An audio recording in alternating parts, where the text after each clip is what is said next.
ഏവർക്കും പ്രണാമം. നമുക്ക് ശ്രീ വാൽമീകി രാമായണത്തിലേക്ക് തന്നെ മടങ്ങാം.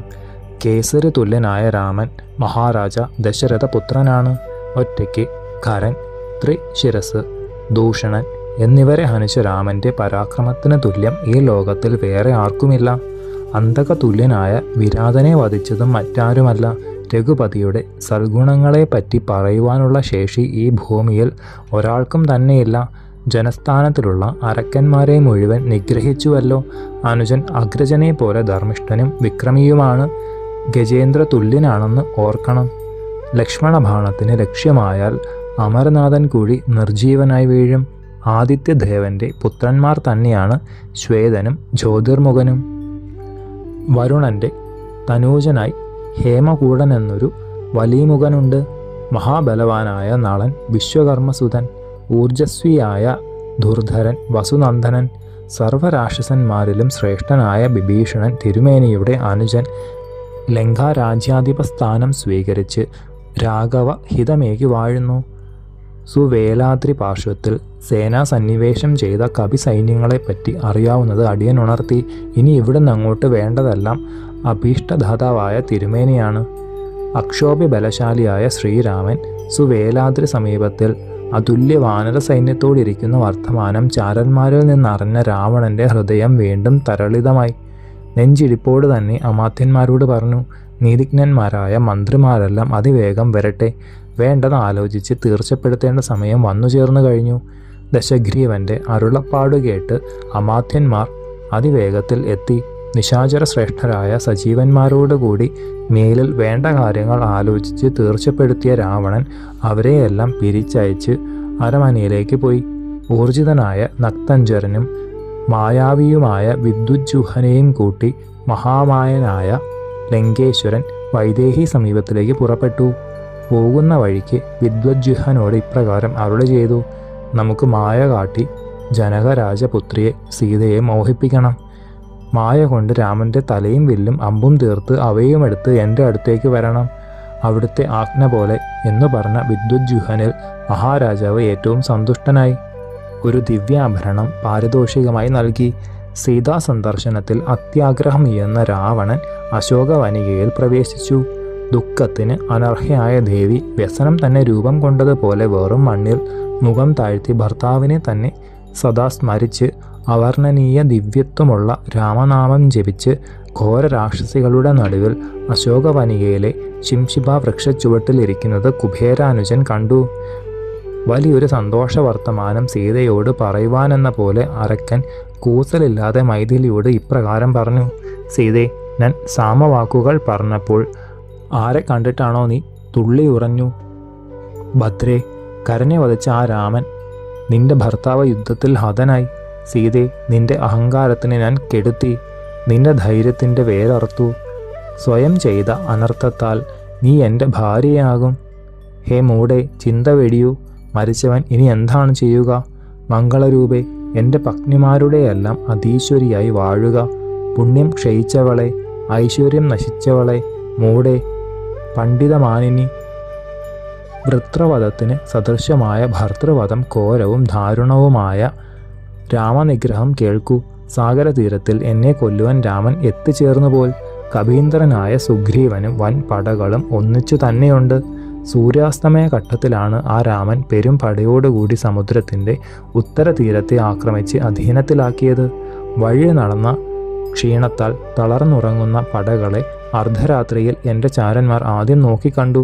പിന്നെ പ്രഹസ്തൻ എൻ്റെ രാക്ഷസ പെരും സൈന്യത്തെ രാത്രിയിൽ തന്നെ കൊണ്ടുവന്നു. രാമലക്ഷ്മണ സമീപത്തിൽ വെച്ചു തന്നെ ആ വാനരന്മാരെ മുഴുവൻ അന്ധകാലയത്തിലേക്ക് അയക്കുകയും ചെയ്തു. നിശാചരവരന്മാർ പട്ടസം, പരികം, ചക്ര, ഇരുമ്പുവടി, വാളുകൾ, ബാണജാലങ്ങൾ, ശൂലങ്ങൾ, കൂടങ്ങൾ, മുൾത്തടികൾ, വടി, വേൽ, തോമരം, ഉലയ്ക്ക ഇങ്ങനെയുള്ള ഭയങ്കര ആയുധങ്ങളെ തുരുതുരെ കവികളിൽ വർഷിച്ചു. സുഖസുഷുപ്തിയാർന്നിരുന്ന രാമൻ്റെ തല കൊയ്തെടുത്തു. ഏതൊന്നിനെയും മർദ്ദിക്കുവാൻ കെൽപ്പുള്ള പ്രഹസ്തൻ വലിയൊരു വാളുകൊണ്ടാണ് നിന്റെ ഭർത്താവിൻ്റെ ശിരസ് മുറിച്ചെടുത്തത്. വിഭീഷണൻ എൻ്റെ അനുജൻ എതിർത്തുവെങ്കിലും പെട്ടെന്ന് കൊല്ലപ്പെട്ടു. ബാക്കി കവികളെയും കൂട്ടി ലക്ഷ്മണൻ എവിടേക്ക് ഓടിപ്പോയി. ജീവൻ രക്ഷിച്ചിരിക്കാം. വാനര രാജാവായ സുഗ്രീവൻ ഗ്രീവമഗ്നനായി തീർന്നു. അരക്കന്മാരുടെ അടികൊണ്ട് ഹനു പൊട്ടിത്തറന്ന ഹനുമാൻ യുദ്ധക്കളത്തിൽ സുഖനിദ്രയാണ്. ജാമ്പവാൻ ചാടിപ്പുറപ്പെട്ടു. അവൻ്റെ കാൽമുട്ട് പൊട്ടിത്തകർന്നു. പട്ടസങ്ങളുടെ പ്രഹരത്താൽ മുറിച്ചിട്ട വൻമരം പോലെയായി ജാമ്പവാൻ. മൈന്ദനും ദ്വിവിധനും ഭയങ്കരമായി കിതച്ചും കരഞ്ഞും ചോരയിൽ മുങ്ങിയും അരയിൽ വെട്ടേറ്റും 2 കഷ്ണമായി വീണ് പിടഞ്ഞ് മരിച്ചു. പനസം പോലെയാണ് ഭൂമിയിൽ കിടക്കുന്നത്. ധരീമുഖനെന്ന കവി ശാർദൂലം ശരവർഷമേറ്റ് യമാലയം പ്രാപിച്ചു. അമ്പുകളെ കൊണ്ടു തന്നെ കൂറ്റനായ കുമുദൻ്റെ ശ്വാസഗതി നിന്നു. അസുരന്മാരുടെ അസ്ത്രപാതത്താൽ അവയവങ്ങളെയെല്ലാം വേറെ വേറെയായി അംഗദം ഊരിവീണ് രക്തം ഛർദ്ദിച്ചുകൊണ്ട് അംഗദൻ കിടക്കുകയാണ്. മതയാനകളാലും രഥാവലികളാലും വാനരപ്പട ചതഞ്ഞരഞ്ഞ് പടക്കളത്തിൽ ശയിക്കുന്നു. ചില കുരങ്ങന്മാർ കുതിര ചവിട്ടേറ്റ് ഊക്കേറുന്ന കാറ്റു തട്ടിയ മേഘം പോലെ ഛിന്ന ഭിന്നരായി. ചില മർക്കടങ്ങൾ പേടിച്ച് ജീവസംരക്ഷണത്തിന് ഓടുമ്പോൾ രജനീചരന്മാർ പിമ്പേ ചെന്ന് സിംഹങ്ങൾ ആനകളെ എന്ന പോലെ കൊന്നിടുകയായി. ചിലർ ഓടിച്ചെന്ന് സമുദ്രത്തിൽ ചാടി, ചിലർ ആകാശത്തിലേക്ക് കുതിച്ചു ചാടി. വൃക്ഷങ്ങൾ വാനര സ്വഭാവം അനുസരിച്ചു തന്നെ വൃക്ഷക്കൊമ്പുകളിൽ കയറി പതുങ്ങി. വിരൂപാക്ഷന്മാരായ നിശാചരന്മാർ നിഗ്രഹിച്ച കവികൾ കടലിൽ, കരകളിൽ, പർവ്വതങ്ങളിൽ, അരണ്യങ്ങളിൽ സർവത്ര കടുനിണം ഒഴുക്കി കിടക്കുന്നു. സൈന്യസമേതനായി എന്നെ കൊൽവാൻ വന്ന നിന്റെ കണവൻ ഇങ്ങനെ നിശേഷം നശിച്ചു കഴിഞ്ഞു. രക്തവും പൊടിയും ചേർന്ന ആ ശിരസും ഞാൻ കൊണ്ടുവന്നിട്ടുണ്ട്. അത്യന്ത ദുർദർശനായ രാക്ഷസേശ്വരൻ അടുത്തു നിൽക്കുന്നൊരു രാക്ഷസിയെ നോക്കി സീത കേൾക്കത്തക്ക വിധം ഉച്ചത്തിൽ പറഞ്ഞു, ഘോരകർമ്മങ്ങൾ ചെയ്യുന്ന വിദ്യുജ്ജുഹനെ അതിവേഗത്തിൽ കൊണ്ടുവാ. യുദ്ധകളത്തിൽ നിന്ന് രാമശിരസ് കൊണ്ടുവന്നത് അവനാണല്ലോ.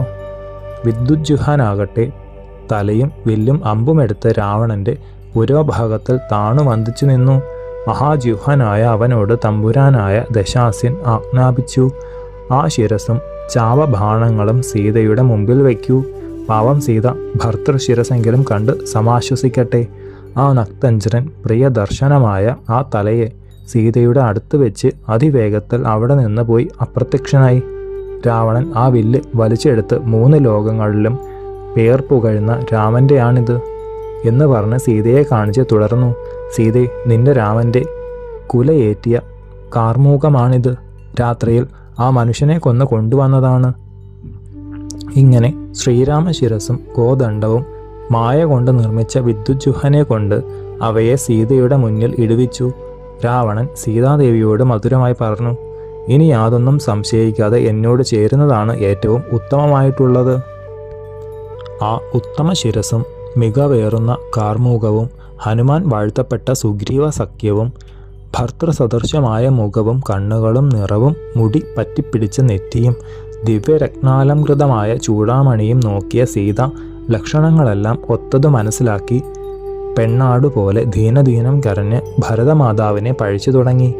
ദേവി കൈകേയി, സംതൃപ്തിയായിക്കൊള്ളൂ. രഘുകുലനന്ദനൻ ഇതാ ഹതനായി കഴിഞ്ഞു. കലഹക്കാരിയായ അമ്മ വംശം തന്നെ നശിപ്പിച്ചുവല്ലോ. ഹേ കൈകേയി, ആര്യനായ ശ്രീരാമസ്വാമി എന്തൊരു അപ്രിയമാണ് ഭവതിക്ക് ചെയ്തത്. മരവുരി ധരിപ്പിച്ചുകൊണ്ട് എന്നോടൊപ്പം അവിടുത്തെ ഭവതി കാട്ടിലേക്ക് അയച്ചു. ഇങ്ങനെ മുറയിട്ട പെൺമണി മൈഥിലി മുറിച്ചിട്ട വാഴത്തണ്ട് പോലെ ആ വെറും മണ്ണിൽ വീണുപോയി. ശേഷം ചരിതം നമുക്ക് അടുത്ത ഭാഗത്തിലൂടെ കാണാം. ഗുരുപാദങ്ങളിൽ സാഷ്ടാംഗ പ്രണാമത്തോടെ നമസ്കാരം.